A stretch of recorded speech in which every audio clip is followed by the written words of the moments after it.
Hi everyone, आप लोग का स्वागत है अपने यूट्यूब चैनल सागर स्टडी मटेरियल में।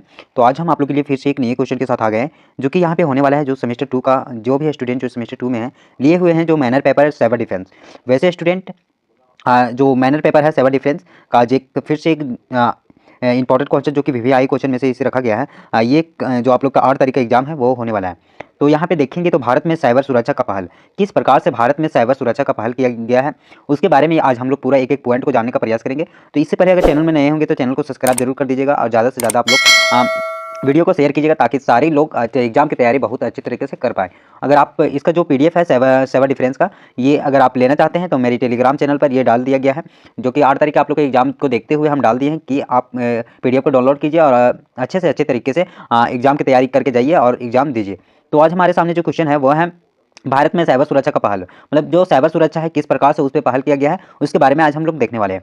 तो चलिए देखते हैं यहाँ पे जो लिखा गया है पॉइंट बाय पॉइंट में, वहाँ पे लिखा गया कि भारत में साइबर सुरक्षा की पहल अत्यधिक महत्वपूर्ण मुहा ये क्योंकि क्योंकि ये देश का इंटरनेट उपयोगकर्ताओं की संख्या तेजी से बढ़ रही है। इसके साथ ही साइबर अपराधों की खतरा भी बढ़ रही है और साइबर सुरक्षा का पहल उद्देश्य साइबर हमले या डाटा चोरी अन्य साइबर खतरों से भारत के नागरिकों, मतलब इसमें यह बोला गया है कि जो साइबर सुरक्षा है वह काफ़ी ज़्यादा जो इंटरनेट जो उपयोगकर्ता जो है वह काफ़ी ज़्यादा तेज़ी से बढ़ रही है। क्योंकि अगर आज की दुनिया में है, डिजिटल युग के में है, तो वहाँ पे देखेंगे कि किसी भी चीज़ बिना इंटरनेट के नहीं हो पाती है। और साथ में अगर इसमें जो नकारात्मक जो साइबर सुरक्षा में है, उसका जो उद्देश्य है कि डाटा चोरी करना, अन्य साइबर अपराधों के भी खतरा भारत के में बढ़ता चला जा रहा है। तो इसको किस प्रकार से पहल किया गया है उसके बारे में, तो यहाँ पे लिखा है भारत के नागरिकों, सरकारी संस्थाओं और कंपनियों की रक्षा करता है, जो कि भारत सरकार ने कई अन्य संस्थाओं साइबर सुरक्षा को लेकर विभिन्न पहल कर रही है।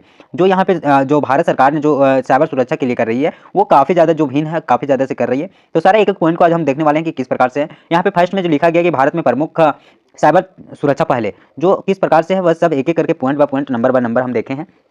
तो चलिए फर्स्ट जो नंबर में यहाँ पे लिखा गया है उसमें हम लोग देखेंगे कि national cyber security decision policy जो 2013 के अंतर्गत में इसे जो लाया गया था उसमें, तो भारत सरकार ने 2013 में राष्ट्रीय साइबर सुरक्षा नीति जो नेशनल साइबर सिक्योरिटी पॉलिसी जारी किया, जिसका उद्देश्य देश को साइबर हमले से सुरक्षित करना है और साइबर सुरक्षा का एक संरचना प्रदान करना था कि नीति ये जो प्रमुख उद्देश्य है। मतलब इसमें जो 2013 में जो नेशनल साइबर सिक्योरिटी जो पॉलिसी जारी किया गया था उसमें यह बोला गया था कि साइबर हमले जो हो रहे हैं उसको किस प्रकार से सुरक्षित रखा जा सके और इसका जो संरचना है उसका प्रदान किस प्रकार से करना चाहिए, इसमें यही बताया गया था। साथ में महत्वपूर्ण सूचना ढांचे सुरक्षा साइबर खतरे से निपटने के लिए एक संरचित प्रतीकात्मक तंत्र का तैयार करना, जो प्रतीकात्मक जो तंत्र होते हैं कि किस प्रकार से साइबर सुरक्षा को बचाया जाए उसमें भी जागरूक करना चाहिए। और साइबर सुरक्षा नीति नागरिकों, व्यवसायों और सरकार की जागरूकता को समझ विकसित करना, जो आम जो जनता होती है, नागरिक होती है, उनके व्यवसायों में किस प्रकार से विकसित करना चाहिए उसके बारे में भी यहाँ पे पहल किया गया था।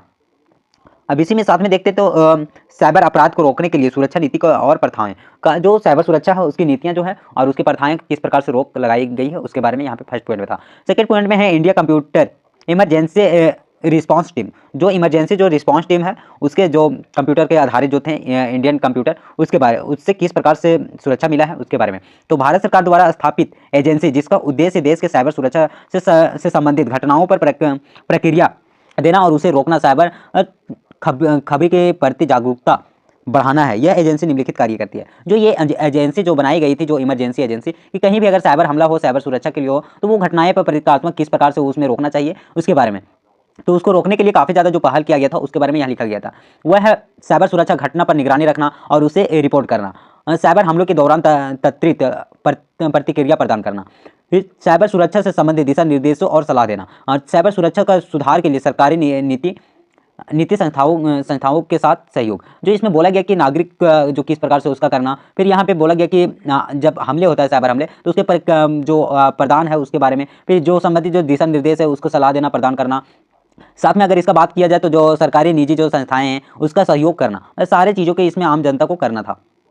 अब अगला जो पॉलिसी जो यहाँ पे देख लेते हैं ये है NCIPC। जो NCIPC जो यह गठन जो है वह 2014 में किया गया था, जो कि इसमें किया गया था। इसका उद्देश्य था कि भारत जो महत्वपूर्ण सूचना ढांचे जो NII, इसका जो शॉर्ट फॉर्म है NII, उसकी सुरक्षा किस प्रकार से किया जाए, या ऊर्जा, टेलीकॉम, बैंकिंग, स्वास्थ्य और परिवहन जैसे महत्वपूर्ण क्षेत्रों में साइबर सुरक्षा सुनिश्चित करने की जिम्मेवारी का प्रमुख कार्य निम्नलिखित है। जो इनके द्वारा जो जिम्मेदारियां जो रखी गई थी साइबर सुरक्षा के प्रति, वह काफ़ी ज़्यादा निम्नलिखित है। उसके बारे में हम लोग देखते हैं।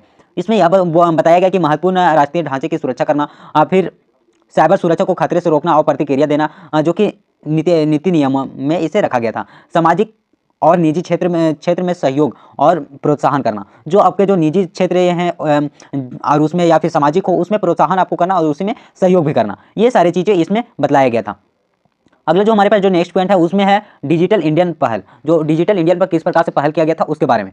तो यहाँ पे बोला गया कि डिजिटल इंडियन कार्यक्रम का प्रमुख उद्देश्य भारत डिजिटल सशक्तिकरण का दिशा अग्रसर करना और इस पहल के तहत साइबर सुरक्षा का एक महत्वपूर्ण प्राथमिक रूप से देखा गया है। इसका प्रमुख उद्देश्य जो इसके तहत जो बताया गया है इसमें यह है कि जो भारत के डिजिटल जो सशक्तिकरण हो उसका दिशा निर्देश का पालन करना और उसे अग्रसर करना। और इसके साथ जो प्रमुख उद्देश्य हैं उसके बारे में यह बोला गया कि जो देश के सभी नागरिकों को डिजिटल रूप से सशक्त बनाना और सरकारी सेवाओं का इलेक्ट्रॉनिक रूप से सुलभ और पारदर्शी बनाना। साइबर सुरक्षा जागरूक बढ़ाने के लिए राष्ट्रीय स्तर पर विभिन्न जो इसके कार्यक्रम और प्रतिक्षण आयोजित करना, और यहाँ पे जो सरकारी और निजी डाटा साइबर खतरे का सुरक्षा करना, जो वहाँ के जो सरकारी जो डाटा होती है या फिर निजी डाटा है उससे साइबर सुरक्षा से किस प्रकार से पहल किया जाए उसके बारे में भी यहाँ पे डिजिटल इंडिया का इसमें पहल रहा है। तो चलिए यहाँ पे जो नेक्स्ट पॉइंट में है वह है साइबर स्वच्छता का केंद्र। जो स्वच्छता जो केंद्र है उसके बारे में, तो भारत सरकार ने साइबर स्वच्छता केंद्र NCCC की स्थापना की, जो कि एक मालवेयर सफाई केंद्र के रूप में कार्य करता है। इसका उद्देश्य नागरिकों और व्यवसायों के इंटरनेट पर सुरक्षा रखने के लिए आवश्यक टूल्स और उपाय प्रदान करना है। इस पहल के तहत उपयोगकर्ताओं को निम्नलिखित सेवाएं प्रदान किया है। जो इसके तहत जो बोला गया है कि वहाँ टूल्स और जो उपाय जो है उसका प्रदान करना है। इसके साथ साथ इसके जो उपयोगकर्ता हैं उसके जो सेवाएं हैं उसके बारे में, तो मालवेयर हटाने के लिए मुफ्त टूल्स और सॉफ्टवेयर, जो वहाँ के जो टूल्स हैं और सॉफ्टवेयर हैं उसे मुफ्त, जो उसे में किसी प्रकार का फी पे नहीं करना। उपयोगकर्ताओं का डिवाइस की सुरक्षा के लिए सुझाव और दिशा निर्देश का पालन करना। संक्रमित डिवाइस का पहचान और सफाई के लिए सहायता, जो उसकी जो सफाई जो करना है डिवाइस की और उसके किस प्रकार से करना चाहिए उसके पहचान करना और सफाई में उसका सहयोग करना। अगला में देखते हैं तो डिजिटल भुगतान जो सुरक्षा अभियान है उसमें भी, तो जो डिजिटल जो ऑनलाइन जो भुगतान जो क्या करते हैं उसके बारे में यह बोला गया है कि डिजिटल भुगतान सुरक्षित बनाने के लिए डिजिटल भुगतान सुरक्षा अभियान चलाया गया, जिसका उद्देश्य ऑनलाइन में लेन देन के सुरक्षित विश्वास संपूर्ण बनाना, और इसके तहत सरकार विभिन्न जागरूकता कार्यक्रम और सुरक्षा उपायों की जानकारी दी है। जो इनके जो बोला गया कि जो ऑनलाइन जो प्रक्रिया है लेन देन में वो किस प्रकार से सुरक्षित किया जाए उसके बारे में भी यहाँ पे बतलाया गया। इसके जो प्रमुख पहल है उसके बारे में देखेंगे। तो इसके जो प्रमुख पहल है उसमें नागरिकों को डिजिटल लेन देन जो सुरक्षा है उनकी जानकारी देना और उससे वित्तीय धोखाधड़ी साइबर हमलों की सुरक्षा के उपायों के बारे में जागरूक करना, और बैंक और डिजिटल भुगतान प्लेटफॉर्म्स में की सुरक्षा के लिए दिशा निर्देश जारी करना। जो इसमें बोला गया कि जो ऑनलाइन जो आप भुगतान जो करते हैं लेन देन उसमें किस प्रकार से करना चाहिए कि नहीं, उसके एक एक पॉइंट के बारे में यहाँ पे बताने का उन्होंने प्रयास किया है। इसके बारे में अब इसका देख लेते हैं कि साइबर क्राइम हेल्पलाइन नंबर, जो हेल्पलाइन जो होता है किसी चीज़ का एक हेल्पलाइन नंबर होता है कि अगर आपका साइबर क्राइम हो जाए आपके साथ या फिर किसी प्रकार का, तो उसमें आप किस प्रकार से कांटेक्ट कर सकते हैं, उस पर किस प्रकार को सरकार को प्रशासन को आप बता सकते हैं। इसके बारे में तो भारत सरकार साइबर अपराधी रिपोर्टिंग और मदद के लिए सरकार ने एक राष्ट्रीय साइबर अपराध रिपोर्टिंग पोर्टल और हेल्पलाइन नंबर जारी किया है। जो इनके द्वारा जो साइबर अपराधी जो रिपोर्टिंग पोर्टल है उस पर भी आप शिकायत कर सकते हैं कि हमारे साथ ये चीज़ हुआ है। अगर वहाँ से नहीं तो जो हेल्पलाइन नंबर जारी किया गया है उसमें पोर्टल पे अपराधों के खिलाफ शिकायत दर्ज और कानूनी कार्रवाई आप कर सकते हैं।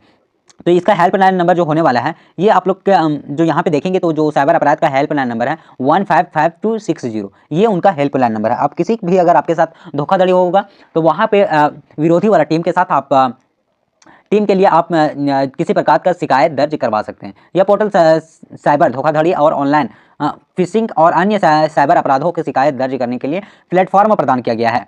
मतलब इसमें यह बोला गया जो आपके साथ अगर साइबर जो धोखाधड़ी होगा उसके द्वारा में उसके जरिए ही ये जो हेल्पलाइन नंबर है उन्हीं के लिए प्रदान किया गया है।